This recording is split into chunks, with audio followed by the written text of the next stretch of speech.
Cornel West. I thank you so much for Thank joining us you. today. I salute you and the wonderful work that you do. Thank you. Now, Cornel, when I look around the world, I've recently been to Greece. I've been in Latin America with you when President Chavez was here. And the world has changed dramatically in terms of the shift to the right. And we've just recently seen Bolsonaro coming to power in Brazil. We have Trump here. We have Duterte in the Philippines. And the political shift to the right in Europe that's taking place. All these changes are taking place right before our eyes, dramatically different from the last time you and I met, when there was a leftward shift in Latin America. And so I want to ask you, you're also the author of Hope on a Tightrope, just before President Obama came to office.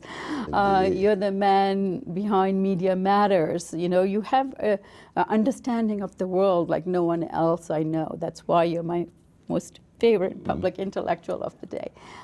So tell us your thinking of what we are facing as progressives, as revolutionary people.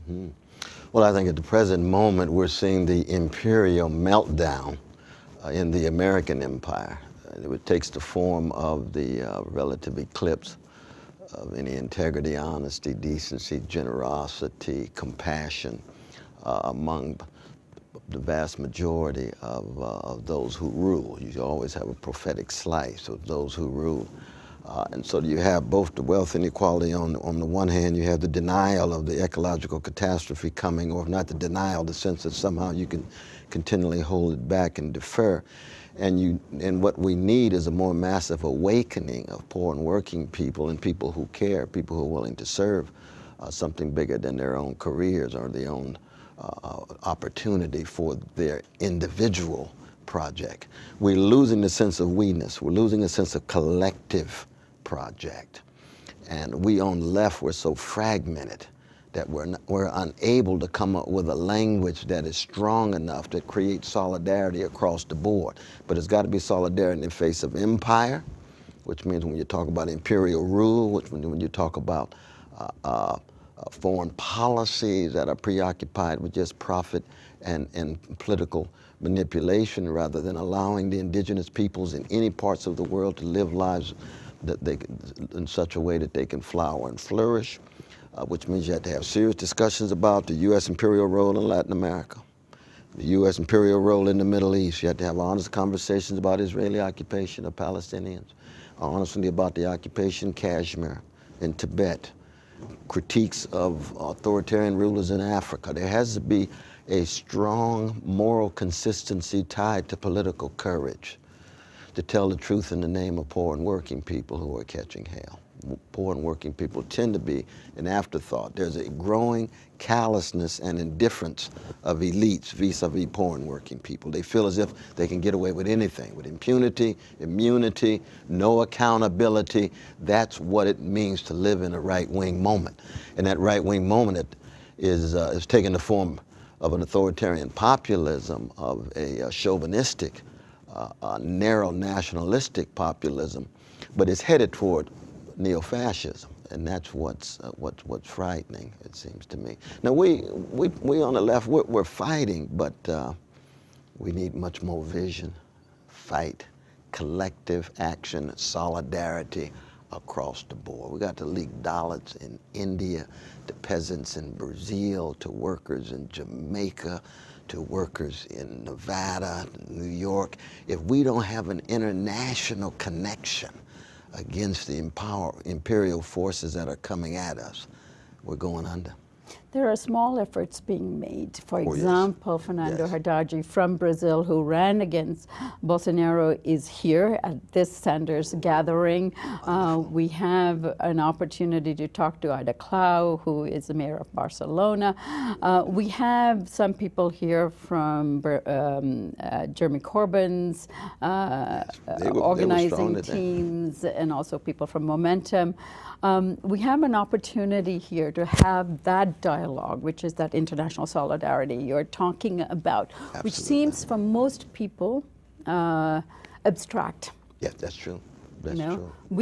we can make those connections and we get the opportunities to meet them. But for ordinary people, it's an abstract concept. If you're a Dalit in India, or if you're a peasant, or in the PT, in the MST movement in Brazil, where you've also been, I know, it's an abstract concept. How do we as agents, media, or even politicians or intellectuals bring that unity together?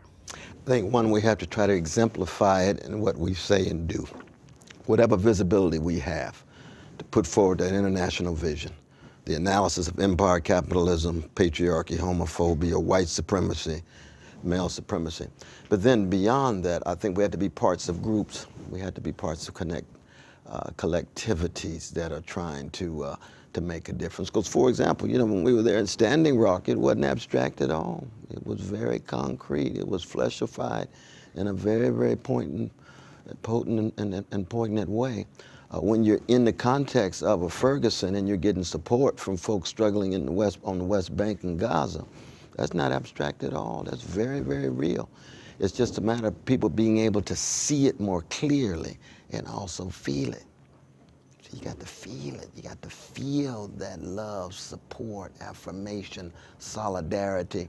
But it's grounded on something moral and spiritual. It's because they care, because we care. You see, it's not just a matter of skin pigmentation, not just a matter of gender, it's not just a matter of sexual orientation. It's because as a human being, you care about this other precious human being who's catching hell. All right, talking about caring. On the border of Mexico and the United States, we have so many people clamoring at our doors, trying to come into a country, looking for heart, for that feeling with their children. And we are also in 2018, and you were there in 1968, where there was also a caravan for the struggle of African Americans in this country. Make that connection as a final thing for me. Well, one is that we've got to raise our voices by means of our witness and say that these brothers and sisters who are on their way to the border are catching hell in part because of U.S. imperial policies. In Honduras, we support the military coup. We could just start there. Massive repression, massive regimentation, and domination. But the first thing is, how do you treat them with dignity? We could coordinate it with the Mexican authorities. How do you treat them with dignity? How do you proceed in such a way that they're already being afraid, they're already feeling so insecure and full of anxiety, somehow can be lessened because you are concerned with treating them with respect, with a fairness, and anyone in a higher power, a higher level of power, must be accountable. And that doesn't mean that doesn't generate one policy. There can be a variety of different policies that we come up with. But if it's a policy that's disrespectful, that is thoroughly unfair, and does not understand the context in which they find themselves, then that's cold-hearted and mean-spirited. And all cold-hearted and mean-spirited actions tend to come back at you. Chickens do come home to roost sooner or later. That's true for empires, and that's true for corporate elites. That's true for individuals in our lives. It's true for communities.